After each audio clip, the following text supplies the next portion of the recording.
Chapter 4. Moreover he made an altar of brass, 20 cubits the length thereof, and 20 cubits the breadth thereof, and 10 cubits the height thereof. Also he made a molten sea of 10 cubits from brim to brim, round in compass, and 5 cubits the height thereof, and a line of 30 cubits did compass it round about.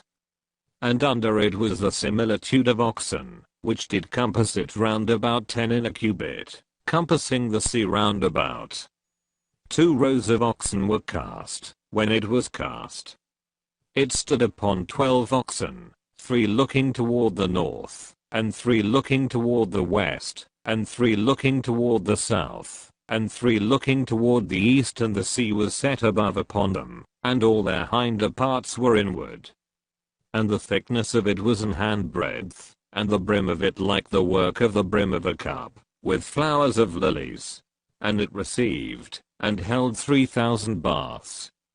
He made also 10 lavers, and put 5 on the right hand, and 5 on the left, to wash in them such things as they offered for the burnt offering they washed in them, but the sea was for the priests to wash in.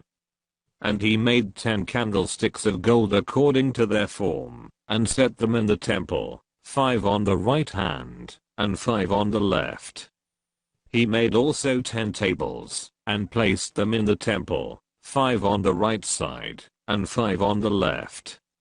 And he made 100 basins of gold. Furthermore he made the court of the priests, and the great court, and doors for the court, and overlaid the doors of them with brass.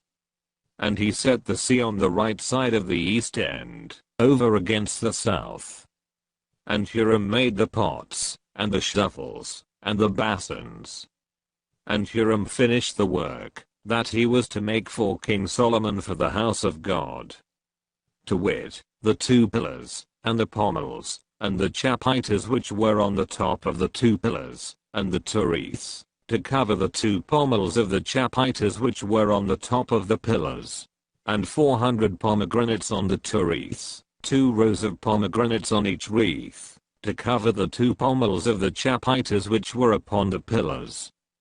He made also bases, and lavers made he upon the bases.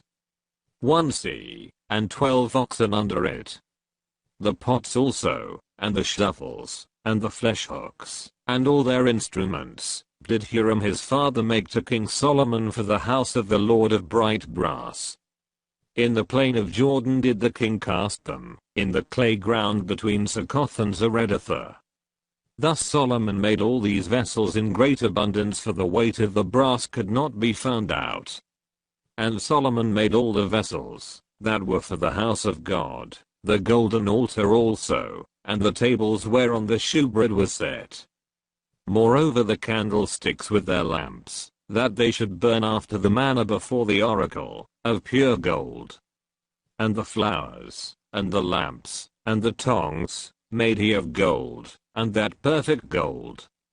And the snuffers, and the basins, and the spoons, and the censers, of pure gold, and the entry of the house, the inner doors thereof for the most holy place, and the doors of the house of the temple, were of gold.